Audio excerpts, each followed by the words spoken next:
Christian trust open university ద్వారా మీకు biblical studies అనే స్ట్రీమ్ లైన్లో బిబ్లికల్ స్టడీస్ పార్ట్ 2 అందిస్తూ ఉన్నాం. దీనినే క్రొత్త నిబంధన అవలోకనము, న్యూ టెస్ట్మెంట్ సర్వే అని పిలుస్తాము. యూనివర్సిటీ ద్వారా మీకు అందించేటువంటి ఈ డిగ్రీలు కానివ్వండి, ఆర్డినేషన్స్ కానివ్వండి, ఇవి లేకపోతే పరలోకం వెళ్ళాలని కాదు. కానీ యేసుక్రీస్తు మత్తయి సువార్త 12:17 చెప్పాడు, render to Caesar the things that are Caesar's and to God the things that are God's అన్నాడు. కైసరివి కైసరికి చెల్లించండి. ప్రభుత్వమును సమాజమును మనము కన్ఫ్యూజ్ చేయకుండా మనం ఏంటనేది వాళ్ళకు కొంచెం క్లియర్గా ఉండేటట్టుగా, అదే సమయంలో మనము ఇచ్చేటువంటివి ఇన్ఫర్మేషన్ కానివ్వండి, పే చేయవలసినవి కానీ స్పష్టంగా ఉండాలి అని ప్రభువు చెప్పాడు. కనుక ఇచ్చే డిగ్రీలు స్పష్టంగా మీకు డిప్లొమాలు కానీ వయసును బట్టి, అనుభవాన్ని బట్టి, పాస్ట్ ఎడ్యుకేషన్ బట్టి మీకు అందిస్తూ ఉన్నాము. తర్వాత ఈ ఆర్డినేషన్స్ కూడా ముఖ్యంగా ఎక్స్పీరియన్స్ని బట్టి సువార్థికులు ప్రభుత్వాన్ని అప్రోచ్ అవ్వడానికి, వారు సేవ చేస్తున్న ప్రాంతాల్లో మనుషులకు స్పష్టంగా వారి గురించి కనీస సమాచారం అందటం కొరకు ఇవి అందిస్తూ ఉన్నాము. బోధకులు సామాన్యులు అనబడిన భేదం లేకుండా ఎవరైనా వాక్య పరిచర్యని యూనివర్సిటీ ద్వారా దేవుని వాక్య అనుభవమును, నూతన విషయాలను, చారిత్రక, సామాజిక, శాస్త్రీయ అంశాలు దేవుని వాక్యంలో నుంచి ఈ యూనివర్సిటీ ద్వారా మేము ఇచ్చేటువంటి ఈ ఆఫ్లైన్ స్మార్ట్ క్లాసెస్ ద్వారా మరియు బుక్స్ ద్వారా మీరు నేర్చుకునవచ్చు. అదే సమయంలో మీరు OTBA, open text book assessment method exams రాయాలి. ఆ తర్వాత మీరు సర్టిఫికెట్లు కూడా పొందుకోవచ్చు. ఆ సర్టిఫికెట్లు అన్ని విధాలుగా ఉపయోగపడేటట్లుగా మేము ఏర్పాట్లు చేశాము. సర్టిఫికెట్లు పొందని వాళ్ళు కూడా దేవుని వాక్య అనుభవము, మారు మనసు కొరకు, మారు మనసు పొందిన వారు ఆత్మలో ఎదగటం కొరకు ఈ తరగతులు విని ఆనందించండి. ప్రభువును మాత్రమే మహిమపరచండి. ముఖ్యంగా దేవుని రాజ్యంలోకి చేరుకోవటానికి మనిషికి కావాల్సింది దేవుని ప్రేమించుట, జ్ఞానముతో దేవుని వెంబడించుట, మారు మనసు పొందుట అనేవి మాత్రమే. చూడండి, ఇక్కడ గ్రీకు భాషను గూర్చిన వివరాలు మీకు అందిస్తూ ఉన్నాము. క్రొత్త నిబంధన మొత్తం గ్రీకు భాషలో రాయబడటం జరిగింది. ఆ రోజుల్లో క్రొత్త నిబంధనను కోయినీ గ్రీక్ అనగా అందరూ వాడే వాడుక భాషలో ఉన్న గ్రీక్ భాషలో రోమా సామ్రాజ్య పరిపాలనలో దీనిని రాయటం జరిగింది. పరిపాలిస్తున్నది రోమా సామ్రాజ్యమైన క్రీస్తు శకము 100 సంవత్సరాల మధ్యలో పరిపాలిస్తుంది రోమా సామ్రాజ్యమైన. అప్పటికి ప్రాముఖ్యమైన రాజభాషగా అన్ని అంగులు, గ్రామర్ యాక్యురసీ, చారిత్రకమైనటువంటి ఆధారాలు అన్నీ ఉన్నటువంటి ఒక విలువైన భాషగా గ్రీకు భాష ఉండేది. కనుక ఈ గ్రీకు భాషలోనే క్రొత్త నిబంధన మొత్తం దేవుడు రాయించుకోవడం జరిగింది. ఈ గ్రీకు భాషకు 24 అక్షరాలు ఉంటాయి. ఇంగ్లీష్ భాషలోని అక్షరాల ఆధారంగా వీటి ప్రొనౌన్సియేషన్ ఎలా చేయాలనేది, వీటి పేర్లు ఏంటనేవి, ఇవి ఇంగ్లీష్ భాషలో ఏ అక్షరాలను పోలి ఉంటాయి అనేది, వాటిలో క్యాపిటల్ లెటర్స్, స్మాల్ లెటర్స్ కూడా ఇక్కడ మీకు టేబుల్తో చూపించాం. జాగ్రత్తగా దీనిని మీరు తర్వాత ప్రాక్టీస్ చేసుకోండి. ఈ గ్రీకు భాషకు మరియు పాత నిబంధనకు ఆధారమైనటువంటి ఎబ్రీ భాషకు, ఈ రెండు భాషలకు ప్రతి అక్షరానికి న్యూమరికల్ వాల్యూ అనేది ఉంటుంది. గమనించండి, కేవలం గ్రీకు, హెబ్రీ భాషలకు మాత్రమే ఈ వాల్యూ ఉంటుంది. అది కూడా దైవ మర్మాన్ని వివరించి చెప్పడానికి మాత్రమే దేవుడు ఏర్పాటు చేశాడు తప్ప వీటిని ఏ భాషకు పడితే ఆ భాషకు కలిపేసి అక్షరాలు మార్చుకుంటే జాతకాలు మారుతాయని దీనిని కూడా వ్యాపారంగా మార్చి కొందరు బ్రతుకుతున్నారు. వారి విషయంలో జాగ్రత్తగా ఉండాలని ప్రభు పేరట మీకు తెలియచేస్తా ఉన్నాము. ఇట్లాంటి ఈ న్యూమరికల్ కోడింగ్ని ఆధారం చేసుకుని డీకోడింగ్ చేయటం ద్వారా 666 వంటి అంశాలను ఎడ్జెక్టివ్గా ఆ పరిస్థితుల యొక్క లక్షణాలు, ఆ వ్యక్తుల గుణగాలను బట్టి 666 బయటికి ఎలా వస్తుంది, ఇట్లాంటి వివరాలన్నీ కూడా మీకు మేము కొన్ని తరగతుల్లో తెలియజేస్తాం. ఇక మీదట కూడా తెలియజేస్తాం. జాగ్రత్తగా నేర్చుకోండి. క్రొత్త నిబంధనను మొత్తం 4గా విభజిస్తారు. ఈ సైలెంట్ పీరియడ్ తర్వాత కొత్త పాత నిబంధనలకు మధ్యలో జరిగినటువంటి 400 సంవత్సరాల దేవుని పరోక్ష కార్యముల తర్వాత వ్రాయబడిన కొత్త నిబంధనను 4 రకాలుగా విభజిస్తాం. 1 సువార్తల భాగము, మత్తయి, మార్కు, లూకా, యోహాను అనే 4 గ్రంథాలు. చరిత్ర గ్రంథమైనటువంటి అపోస్తుల కార్యాల భాగము. తర్వాత పత్రికల భాగమైనటువంటి పత్రికల భాగము, పౌలు పత్రికలు, ఆ తర్వాత ఇతరుల పత్రికలు. 4వ భాగమైన ప్రవచన గ్రంథ భాగము. ఇందులో ప్రకటన గ్రంథము 1 ఉంటుంది. ఇవి 4 భాగాలు. దానికంటే ముందున్నటువంటి భాగమైనటువంటి సైలెంట్ పీరియడ్, మౌన యుగము అనబడిన భాగం. ఈ 5 భాగాలు మనం ఇప్పుడు నేర్చుకుంటాం. సరే, ఈ క్రొత్త పాత నిబంధన మధ్యకాలంలో మౌన యుగంలో ఏం జరిగింది? ఈ కాలంలో దాదాపుగా మాదీయ పారసీక సామ్రాజ్యం చివరిలో దర్యావేషు కోరేషు ఏలుబడి చేసిన తరువాత గ్రీకు సామ్రాజ్యం అనేది అలెగ్జాండర్ ద గ్రేట్ కాలంలో క్రీస్తుకు పూర్వము 330లో దేవుడు గ్రీకు సామ్రాజ్యాన్ని లేపుకోవటం జరిగింది. ఈ గ్రీకు సామ్రాజ్యము పరిపాలన చాలా క్రమశిక్షణతో ఉండేది మానవరీత్యా. అంతేకాకుండా ఆ సామ్రాజ్యపు రాజా భాష అయినటువంటి గ్రీకు భాష డిసిప్లైన్ గాను గ్రామటికల్ స్ట్రక్చర్స్తో దేవుడే ఈ భాషకు ఒక షేప్ ఇచ్చి ఒక చక్కటి పొందిక ఒక రూపాన్ని ఇచ్చాడు. ఎందుకంటే దేవుడు అనంత జ్ఞాని గనక ఆయనకు ముందుగానే తెలుసు ఆయన తన బైబిల్ గ్రంథంలో ప్రాముఖ్యమైన కొత్త నిబంధనను గ్రీకు భాషలో రాయించుకునబోతున్నాడని. అందుకనే ఆయన ముందుగానే ఆ భాషకు మంచి అక్షరాలు, ఇప్పటికి మీరు గమనిస్తే గ్రీకు అక్షరాలే మ్యాథమెటికల్ ఫార్ములాస్లో కానీ ఫిజిక్స్ కెమిస్ట్రీలో అనేక ఫార్ములాస్ వాటికి సంబంధించినటువంటి వివరాలు గ్రీకు భాషలోని అక్షరాలతోనే ఉంటాయి. ఈ భాషలో కొత్త నిబంధన వ్రాయబడింది. అప్పటికే క్రీస్తుకు పూర్వం 225 మీరు అక్కడ గమనిస్తున్నారు కదా, BCE అని పెట్టారు. యాక్చువల్గా బిఫోర్ క్రైస్ట్ అనేవాళ్ళు దాన్ని బిఫోర్ కామన్ ఎరా అని మార్చుకుని ఈ మోడర్న్ ఇంగ్లీష్లో పిలుచుకుంటున్నారు. మరి బిఫోర్ క్రైస్ట్ అంటే వాళ్ళకి ఏమైందో మనకు తెలియదు. ఒక రకంగా అది కూడా మేలుకే జరిగింది. క్రీస్తు యేసు యొక్క నామం మాటిమాటికి అనవసరంగా ఉచ్చరించుకోకుండా బిఫోర్ క్రైస్ట్ అనే కంటే బిఫోర్ కామన్ ఎరా అని పిలుచుకుంటాం. అది దేవుని ప్రేమించే బిడ్డలైన మనకు కూడా అది మంచిదే. ఈ క్రీస్తుకు పూర్వం 225లోనే దాదాపుగా పాత నిబంధన మొత్తం తర్జుమా చేయబట్టడం జరిగింది. అది దాన్ని సెప్టాజింట్ అనుకున్నాం మనం. గ్రీకు భాషలోనికి తర్జుమా చేయడం జరిగింది. దేవుడు ఆయన ఉద్దేశాన్ని నెరవేర్చుటకు ఈ 2 నిబంధనల మధ్యకాలంలో గ్రీకు భాషకు రూపమిచ్చి దాన్ని లేపుకుని అందులో క్రొత్త నిబంధన రాయించాడు. అందుకనే మొట్టమొదటి కంప్లీట్ బైబిల్ ప్రపంచానికి అథనేషియస్ అనబడిన దైవజనుడి ద్వారా దాదాపుగా క్రీస్తు శకము 350 ప్రాంతంలో 66 గ్రంథాలు ఒకే చోట పోగు చేయబడినప్పుడు ఆ మొట్టమొదటి బైబిల్ గ్రీకు భాషలోనే ప్రపంచానికి ప్రత్యక్షం చేయబడింది ప్రభు కృపను బట్టి. ఆ తర్వాత క్రీస్తుకు పూర్వం 63లో వచ్చినటువంటి ఈ రోమా సామ్రాజ్యం, గ్రీకు సామ్రాజ్యం తర్వాత రోమా సామ్రాజ్యం వచ్చిన తర్వాత కూడా గ్రీకు భాషే చాలా సంవత్సరాలు అధికారిక భాషగా రికార్డ్స్కి కానీ అఫీషియల్ ట్రాన్సాక్షన్స్ కానీ గ్రీకు భాష వాడబడింది. క్రీస్తు పూర్వం 63లో వచ్చినటువంటి ఈ రోమా సామ్రాజ్యము దేవుని యొక్క వాక్యమును వేగముగా ఆయా ప్రాంతాలకి మోసుకుని వెళ్ళటానికి దేవుడు ఈ రోమా సామ్రాజ్యాన్ని వాడుకున్నాడు. ఈ విధంగా ముఖ్యంగా సైలెంట్ పీరియడ్లో ఈ 2 నిబంధనల మధ్యకాలంలో దేవుడు పరోక్షంగా చరిత్రలో ఆయన మొదట గ్రీకు సామ్రాజ్యం లేపుకుని బైబిల్ పూర్తి చేయించుకున్నాడు. ఆ భాషలో రోమాని లేపుకుని వారి ద్వారా వేగముగా దేవుని వాక్యము స్ప్రెడ్ అవటానికి తన దాసులైనటువంటి అపోస్తలులను ఇంకా అనేకులను వాడుకుని ప్రపంచం నలుమూలలకు దేవుని వాక్యాన్ని విస్తరింపచేశాడు దేవుడు. ఈ విధంగా దేవుడు ఈ మౌన యుగంలోనే అనేకమైనటువంటి రాజకీయమైన భౌగోళికమైన చారిత్రకమైన అంశాలు జరగటానికి ప్రత్యక్షముగా చేసిన దానికంటే మరి ఎక్కువ కార్యాలు చేసి మానవ చరిత్రలో చెరగని ముద్ర వేశాడు. అందుకని ఆయనను అనంత జ్ఞాని అని దేవుని వాక్యం ఆ సమూయేలు మొదటి గ్రంథంలో ఉంది.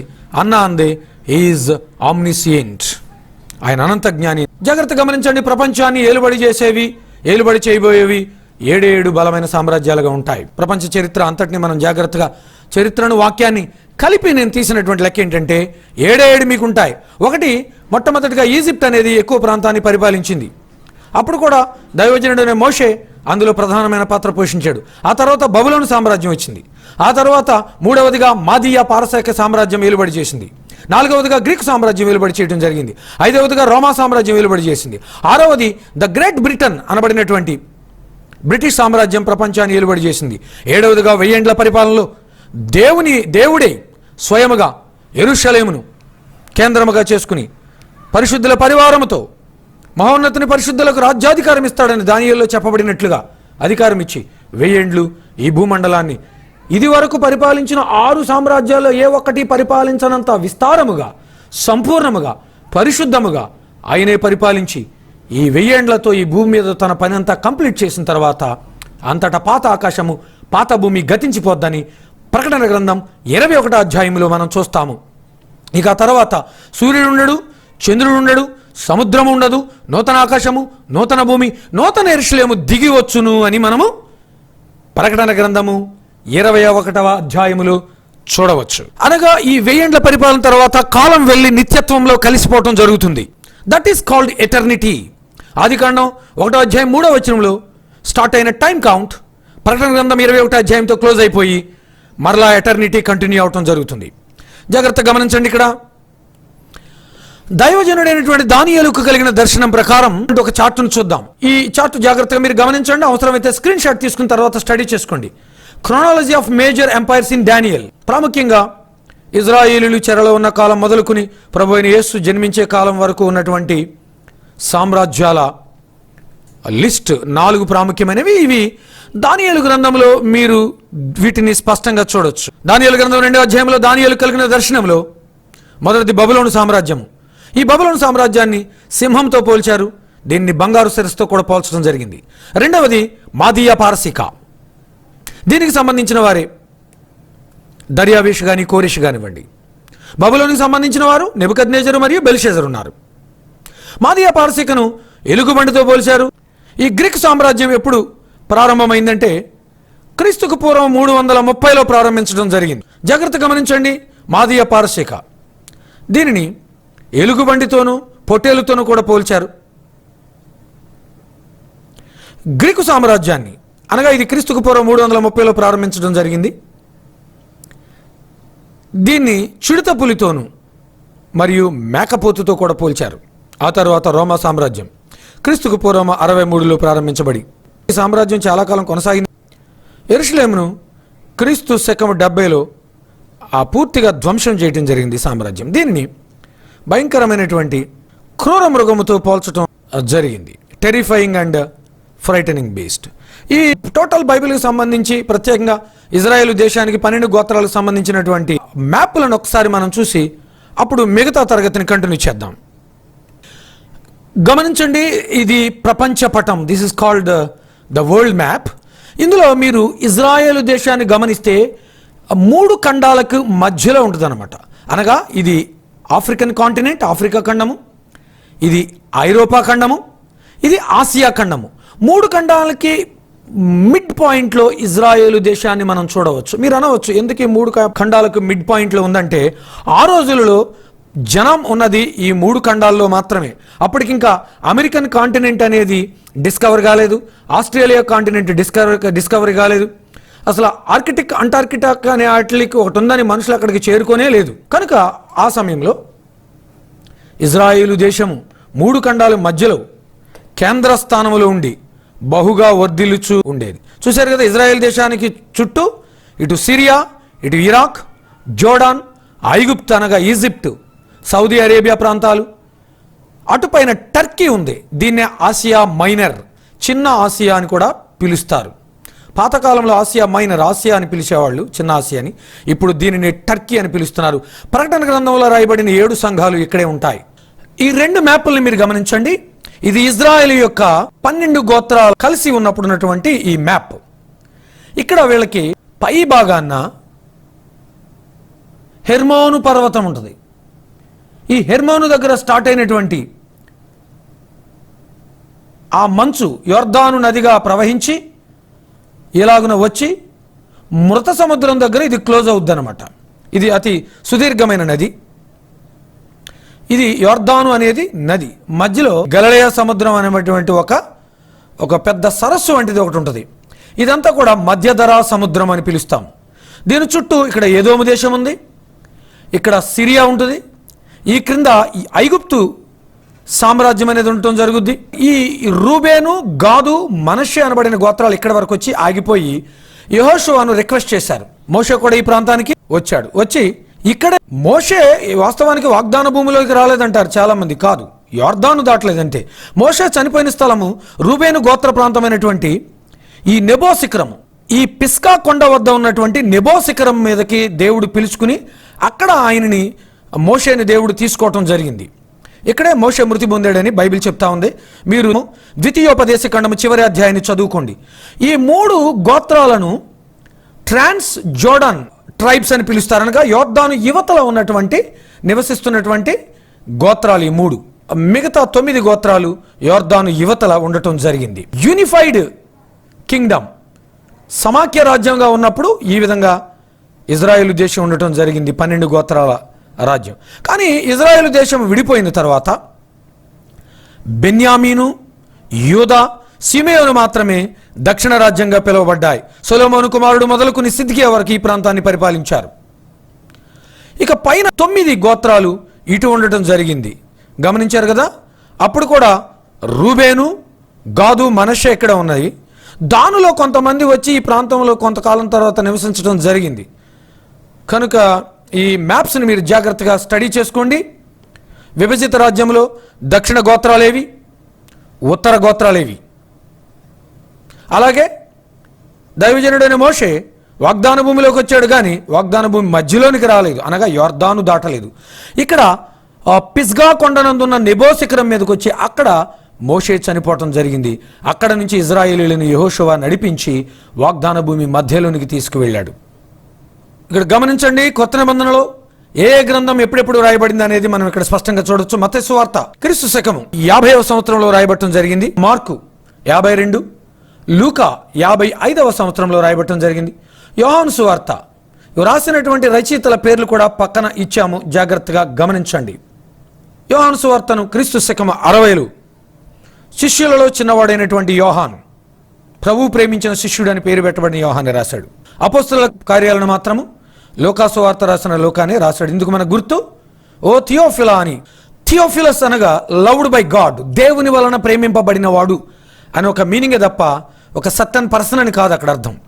ఈ విధంగా లూకా సువార్తను, అపోస్తలుల కార్యాలను కూడా లూకానే రాశాడు. ఈయన ఒక వైద్యుడిగా ఉన్నాడు. పౌలుతో కలిసి ఎన్నో ప్రయాణాలు చేశాడు. ఎంతో ఇన్ఫర్మేషన్ సేకరించి ఈయన ఈ అపోస్తల కార్యాలను మరియు లూకా సువార్తలను, హిస్టారికల్ బుక్ అయినటువంటి అపోస్తల కార్యాలను కూడా రాయటం జరిగింది. ఇక రోమా పత్రిక మొదలుకొని ఈ డేట్స్ మీరు జాగ్రత్తగా గమనించి చూసుకోండి. ఫిలెమోను పత్రిక వరకు కూడా పౌలు పత్రికలని చెప్పబట్టడం జరిగింది. ఆ తర్వాత హెబ్రీ పత్రికను మీరు గమనించినట్లయితే దీనిని పౌలు రాసి ఉండవచ్చేమో అని కొందరు అప్పట్లో అభిప్రాయపడ్డారు, కానీ పౌలు ఖచ్చితంగా రాయలేదని దీనికి చరిత్రక రుజువులు ఉన్నాయి. పౌలు రాసిన తన ప్రతి పత్రికలోను కూడా పౌలను నేను నా స్వహస్తములతో రాయిచున్నాను అని తాను తెలియచేశాడు. ఇంగ్లీష్ బైబిల్లో ఈ పత్రిక మీద ఎవరు రాశారనే పేరు ఉండదు. దాదాపుగా దీనిని రాయబడిన పద్ధతిని బట్టి చూస్తే బర్నబా రాసి ఉండవచ్చు అని చరిత్రకారుల అంచనా. ఎందుకంటే లేవీయుల ఆచారాలు, సంప్రదాయాలు, ధర్మశాస్త్రాన్ని బేస్ చేసుకుని 119వ కీర్తన పోలిన రీతిలోనే దీన్ని కూడా ఒక భక్తిపరుడైన లేవీయుడు రాసి ఉంటాడని, ఇందులో రాయబడిన సంఘటనలను బట్టి క్రీస్తును ధర్మశాస్త్రంలో నుంచి, ఆ యొక్క లేవీయుల పద్ధతులలో నుంచి, దేవుడు వారికి ఇచ్చినటువంటి విధులలో నుంచి రుజువు చేయటాన్ని బట్టి చరిత్రకారులు అంచనా వేయగా ఆ లేవీయుడు అపోస్తల కార్యాన్ని బట్టి బర్నబా, దేవునిలో ఎంతో అనుభవం ఉన్నవాడు కూడా బర్నబాయే గనక దీనిని హెబ్రీ పత్రికను బర్నబా రాసి ఉండవచ్చు అనేది చరిత్రకారుల యొక్క ఖచ్చితమైన అంచనా. తర్వాత యాకోబు పత్రిక, యాకోబే 48లో రాశాడు. ఆయన ఈ యాకోబు, యోధా కూడా యేసు ప్రభుకి హాఫ్ బ్రదర్స్ అని చరిత్రలో చెప్పబడ్డారు. ఇక పేతురు పత్రిక, శిష్యులు ఒకడైన పేతురు ఈ 3 పత్రికలను రాశాడు. యోహాను సువార్త రాసినటువంటి యోహానే ప్రకటన గ్రంథాన్ని కూడా రాశాడు. ఈ యోహానే ఈ 3 పత్రికలను కూడా రాశాడు. ఈ యోధా పత్రిక ఇందాకే నేను చెప్పాను కదా, యాకోబు సహోదరుడును యేసు ప్రభు దాసుడు అని బయలుపరుచుకున్న రీతిలో యాకోబు పత్రిక రాసినటువంటి యాకోబుకు సహోదరుడు అయినటువంటి యోధానే ఈ యోధా పత్రికను రాశాడు. ఈ యోధా వేరు, ఇస్కరియోతు యూదా వేరు. అతను ఎంత దేవునికి విరోధో ఇస్కరియోతు యూదా, ఈ యూదా దేవునికి అంత దగ్గరైన వాడు, ఆత్మ సంబంధి. దాదాపుగా నెహెమ్యా మొదలుకుని యేసుక్రీస్తు జన్మ వరకు 400 సంవత్సరాల యొక్క వ్యవధి అనేది మనం స్పష్టంగా ఇక్కడ చూడవచ్చు. ఈ సమయంలో దీన్ని సైలెంట్ పీరియడ్ అని పిలిచినప్పటికీ కొత్త నిబంధన యొక్క అవసరాల నిమిత్తము, దేవుడు తన వాక్యము నిమిత్తము, తన రాకడ కొరకు ప్రపంచ చరిత్రను, భాషలను, రాబోతున్న సంఘటనలకు అనుకూలంగా దేవుడు మలచాడు. బబులోని యొక్క చెరతో ఇజ్రాయేలీ దేశం కుంచుకుపోయి తగ్గిపోతూ ఒక చిన్న సామ్రాజ్యముగా ప్రపంచ పటంలో, ప్రపంచ చరిత్రలో మిగిలిపోయింది. ఈ వివరాలన్నీ జోసిఫస్ అనబడినటువంటి చరిత్రకారుడు ఇజ్రాయేలు చరిత్రకు, ఆ దినాలలో ఉన్న ప్రపంచ చరిత్రకు ముఖ్య ఆధారాలు అందించిన చరిత్రకారుడి వివరాలను అందించడం జరిగింది. అలెగ్జాండర్ ద గ్రేట్ ఆ తర్వాత రావటం, ఈ పాలస్తీనాను కూడా అతడు స్వాధీనం చేసుకోవడం జరిగింది. ఆ తర్వాత గ్రీకు సామ్రాజ్యపు చివరిలోను, రోమా సామ్రాజ్యపు ప్రారంభంలో జరిగిన ఈ కొన్ని ఇన్సిడెంట్లను మీరు జాగ్రత్తగా గమనించి నేర్చుకోండి. ఇక భాషా విషయానికి వస్తే, క్రీస్తుకు పూర్వము 250లో టొలమీ ఫిలడెల్ఫస్ అనబడినటువంటి రూలర్ స్పాన్సర్షిప్ కింద పాత నిబంధనను దాదాపుగా 70 to 72 మంది 70 రోజులలో ట్రాన్స్లేట్ చేసినందుకు, 70 అనగా సెప్టా అని అర్థము, అలా ట్రాన్స్లేట్ చేసినందుకు గాను సెప్టాజింట్ అనే ఒక పేరును గ్రీక్ ఓల్డ్ టెస్టిమెంట్కి పెట్టుకుని దానిని యూదులు తనాకుగా దేవుని వాక్యంగా చదువుకోవటం మొదలుపెట్టారు. ఆ తర్వాత రోమా సామ్రాజ్యము పరిపాలన ప్రారంభమైంది. ఈ రోమీయులు 39 గ్రంథాలున్న గ్రీక్ ఓల్డ్ టెస్టిమెంట్కి సెప్టాజింట్ అని పేరు పెట్టారు. ఇది ఐగుప్తులోని అలెగ్జాండ్రియా అనబడిన ప్రాంతంలో గ్రీకు మాట్లాడే యూదులను ఉద్దేశించి ట్రాన్స్లేట్ చేయడం అనేది జరిగింది.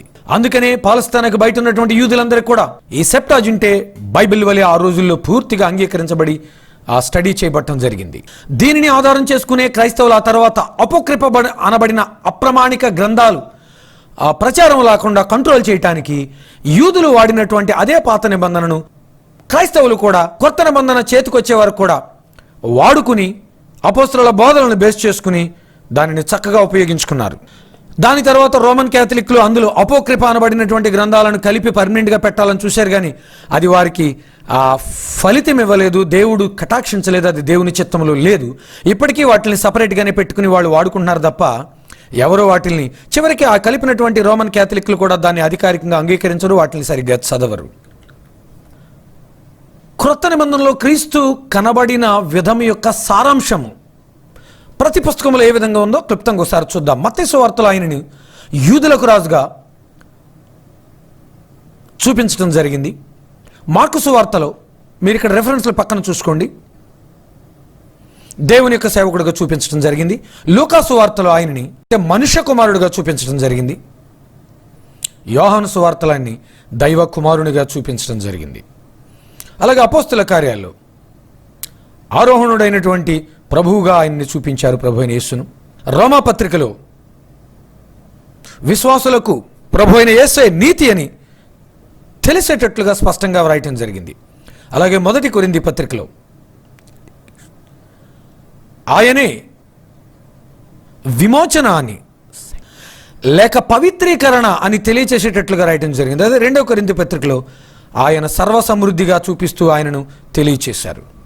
అలాగే గలతీ పత్రికలో ఆయన సంపూర్ణ విమోచన అని తెలియచేస్తూ రాయటం జరిగింది. ఆయనే సంపూర్ణ విమోచన అని తెలియచేయటం జరిగింది. ఎఫెసీ పత్రికలో ఆయన్ని సంగమునకు శిరస్సుగా హెచ్చించి రాయటం జరిగింది. ఫిలిప్పీ పత్రికలో ఆయన్ని క్రీస్తునందున్న సంతోషమై ఉన్న క్రీస్తుగా చూపించడం జరిగింది. మానవాళికి సంతోషమై ఉన్న క్రీస్తుగా చూపించడం జరిగింది. అలాగే కొలస్సీ పత్రికలో ఆయన్ని దేవుని యొక్క సంపూర్ణ దైవత్వముగా చూపించడం జరిగింది, లేకపోతే దేవత్వం యొక్క సంపూర్ణతగా చూపించడం జరిగింది. అలాగే మొదటి తెస్సలోనిక పత్రికలో విశ్వాసుల యొక్క ఆదరణగా ఆయనను చూపించడం జరిగింది. రెండవ తెస్సలోనిక పత్రికలో దేవుని మహిమగా చూపించడం జరిగింది. మొదటి తిమోతి పత్రికలో భద్రము చేయు లేకపోతే భద్రము చేయబడిన క్రీస్తుగా, భద్రపరిచే క్రీస్తుగా ఆయనను చూపించడం జరిగింది. అలాగే ఫిలోమోను పత్రికలో, రెండవ తిమోతి పత్రికలో ఆయనను బహుమానముగా చూపించడం జరిగింది. తీతు పత్రికలో శుభ నిరీక్షణగా ఆయనను చూపించడం జరిగింది. ఫిలోమోను పత్రికలో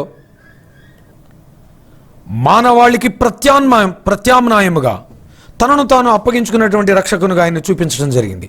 హెబ్రీ పత్రికలో ప్రధాన యాజకునుగా ఆయన్ని చూపించారు. యాకోబు పత్రికలో జ్ఞానము ఇచ్చువాడుగా, జ్ఞానాధారముగా ఆయన చూపించారు. మొదటి పేతురు పత్రికలో బండ అయిన క్రీస్తుగా, అన్నిటికీ ఆధారమైన క్రీస్తుగా చూపించారు. రెండవ పేతురు పత్రికలో శ్రేష్టమైనటువంటి వాగ్దానముగా ఆయనను మనకు చూపించడం జరిగింది. మొదటి యోహాను పత్రికలో జీవమైనటువంటి దేవునిగా ఆయన్ని చూపించారు. 2వ యోహాను పత్రికలో సత్యమైన దేవునిగా, 3వ యోహాను పత్రికలో మార్గమైన దేవునిగా చూపించారు. అలాగే యోధా ఆయనను న్యాయవాదిగా లేక మన పక్షమనను వాదించువానిగా ఆయన్ని చూపించారు. ప్రకటన గ్రంథములో ఆయనను రాజులకు రాజుగా బయలుపరిచారు. ఈ విధంగా బైబిల్ గ్రంథం అంతా క్రీస్తుని గురించే. క్రొత్త నిబంధనలో కూడా మరి ముఖ్యంగా ప్రతి పుస్తకము, ప్రతి అధ్యాయం యొక్క సారాంశము ప్రభు అయిన యేసు అని మనం గమనించవచ్చు.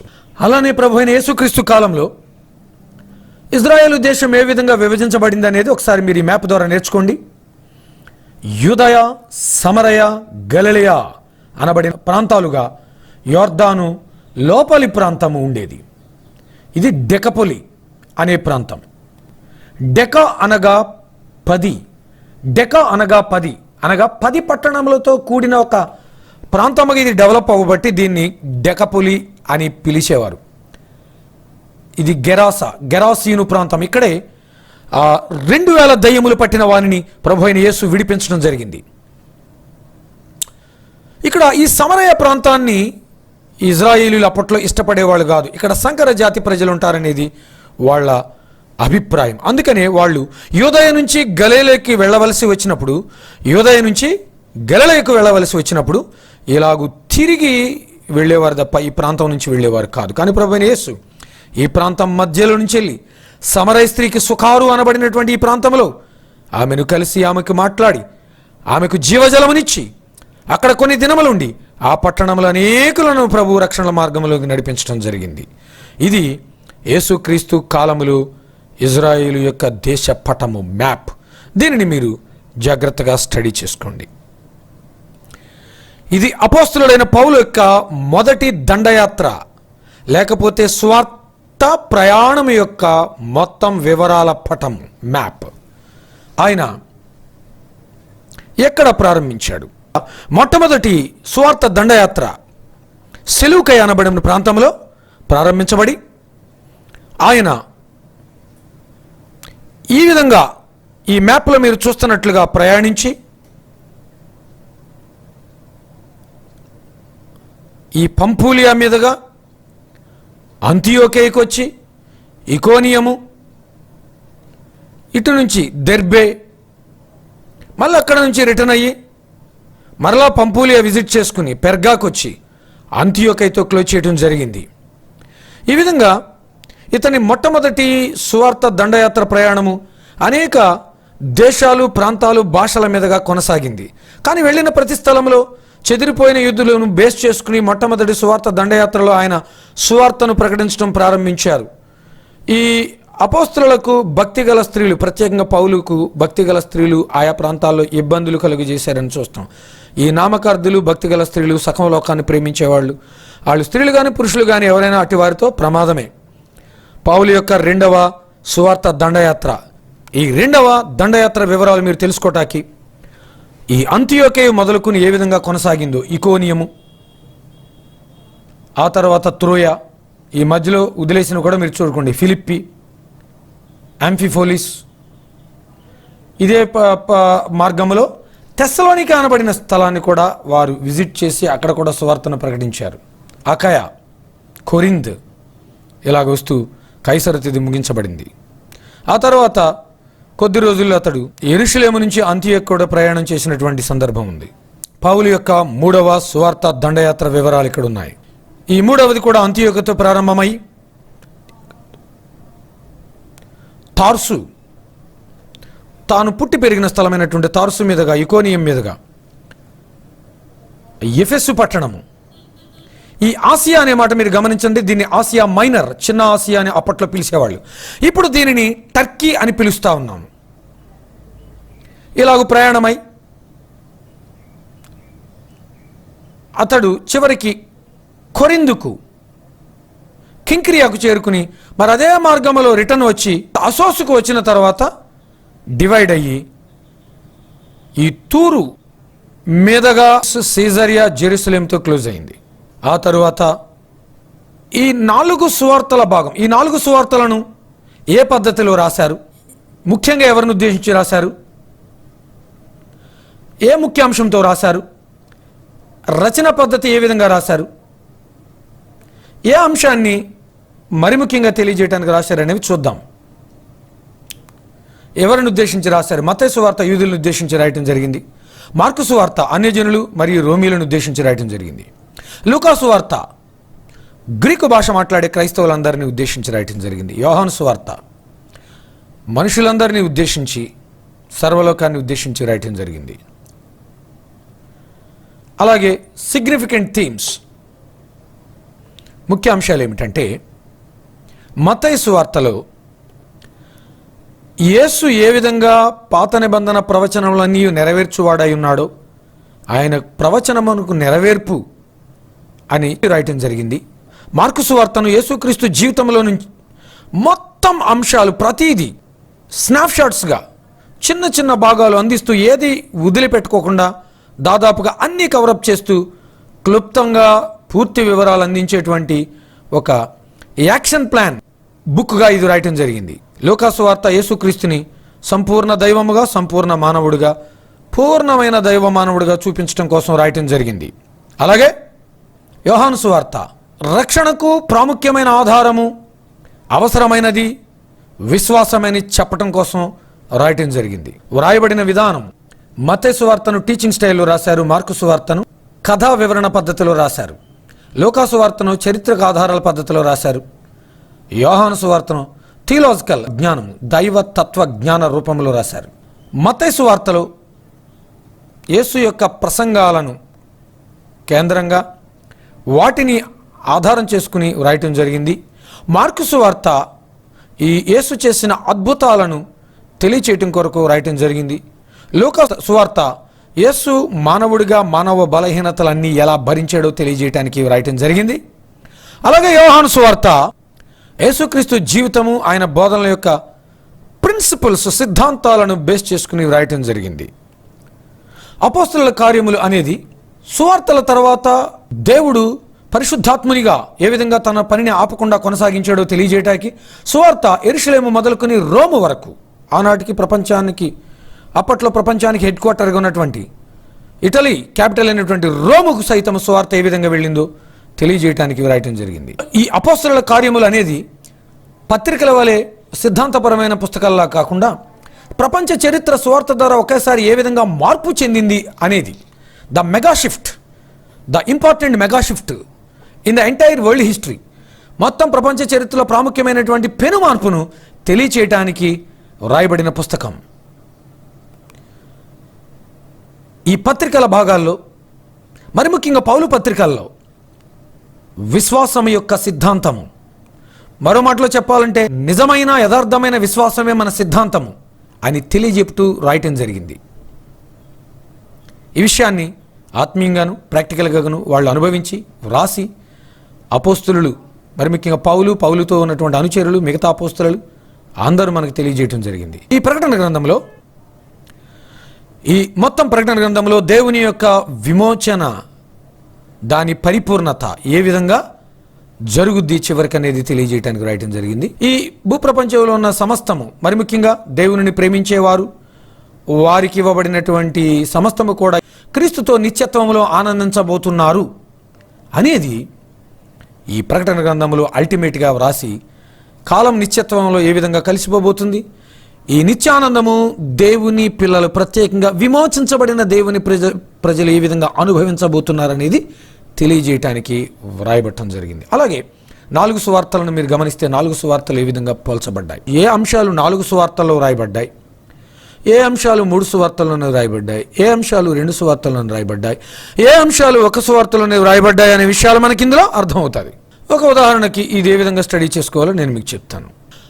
4 సువార్తల్లో రాయబడిన మొట్టమొదటి అంశము యేసుక్రీస్తు గలిలయలో వాక్య పరిచర్య చేయుట.